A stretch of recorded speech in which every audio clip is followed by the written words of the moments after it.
I recently received an email message from a wealthy Californian I've never met. He owns at least 2 homes, to which he has occasionally invited me to parties. He has also indicated he wants to spread my message.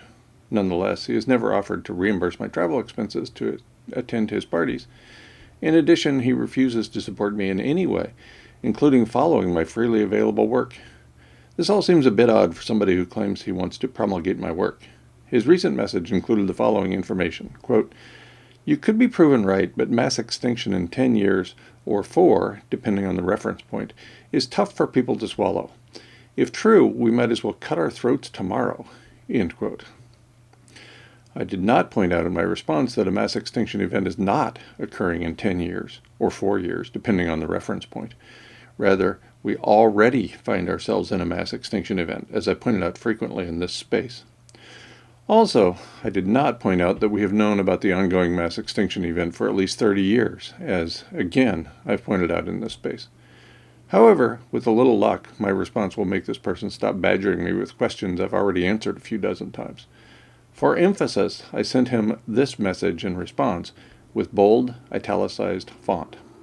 Why? That makes no sense. You knew you were going to die by the time you were 12 years old. You didn't cut your throat then. Again, that's my response to the message that, quote, "You could be proven right, but mass extinction in 10 years, or 4, depending on the reference point, is tough for people to swallow. If true, we might as well cut our throats tomorrow." Is it just me, or was British-Irish comedian Jimmy Carr correct when he said the gene pool needs a little chlorine? I suspect most people watching this video knew they were mortal a few decades ago. I realize this information doesn't make the proverbial pill any easier to swallow. However, those of you who are listening now were wise enough to not slit your own throats when you realized you were mortal. In my case, I would have missed out on the last 50 years of my life. Many of you have followed my lead of passionately living with urgency in response to your own short lives.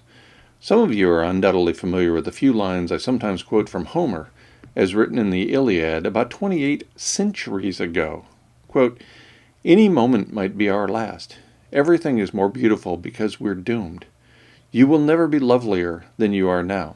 We will never be here again." End quote. A significant number of people have responded to my evidentiary message by libeling or slandering me. A few have plagiarized me to enhance their own privilege. As nearly as I can determine, none of these attention-seeking people have committed suicide in response to my message. A line falsely attributed to Mark Twain comes to mind when I ponder the horrible actions of these defamatory plagiarists. Twain allegedly said, quote, "I've never wished a man dead, but I have read some obituaries with great pleasure." End quote. Twain never wrote or said such a thing. Rather, the full quote almost certainly came from Associate Justice of the U.S. Supreme Court, Clarence Darrow, and it goes like this, quote, "All men have an emotion to kill. When they strongly dislike someone, they involuntarily wish he was dead. I have never killed anyone, but I have read some obituary notices with great satisfaction." End quote.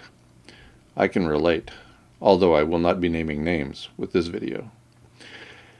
As I have pointed out previously in the space with an Edge of Extinction video subtitled "Overcoming Our Fear of Death," released on August 16th, 2021, we don't talk about or even think about the most important of issues. These include, for example, death, dying, and bodily functions. Our culture disallows such conversations. These topics are way too close to the truth for our fragile brains to contemplate. Our emotional response is to shut down any conversation that actually matters. It's small wonder I was blamed for the suicide of a dear friend.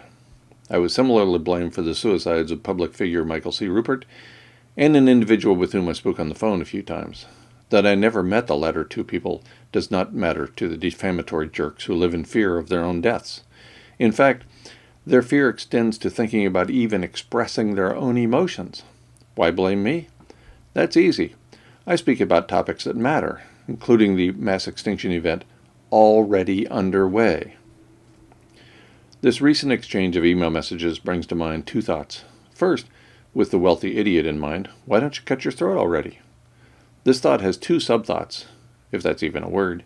1, your immaturity is on full display, along with your enormous privilege. And 2, cut your damn throat already if this is how you really feel. The second thought, with no sub-thoughts involved, is what do you call a person out of place? A plant out of place is called a weed, in recognition that, from the human perspective, plants belong in some places and not in others. An avocado tree, for example, belongs in a convenient location, such as an orchard. The avocado tree does not belong alongside a swimming pool, where its abundant leaves would be constantly dropping into the pool, and its abundant shade would interfere with the warmth of the sun's rays. Similarly, soil out of place is called dirt. Soil is great when it serves us humans by providing the substrate for the food we eat and the habitat for organisms that support our lives in myriad ways.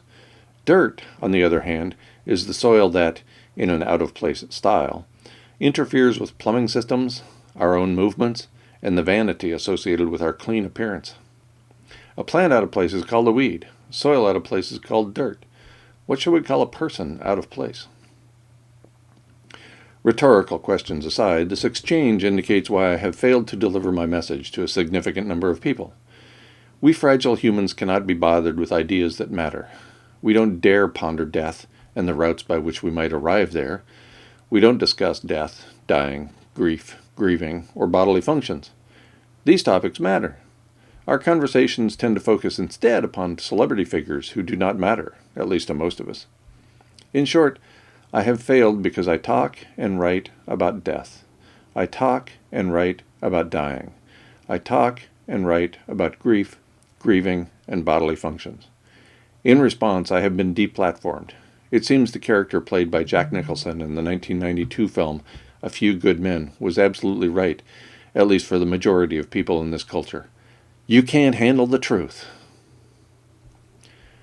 Thanks for watching, liking, and subscribing to the channel. If you subscribe, please click the bell so you will be notified about future videos. Feel free to share this video. Become a member of this channel for additional perks at as little as 99 cents per month. Mostly, though, thanks for watching.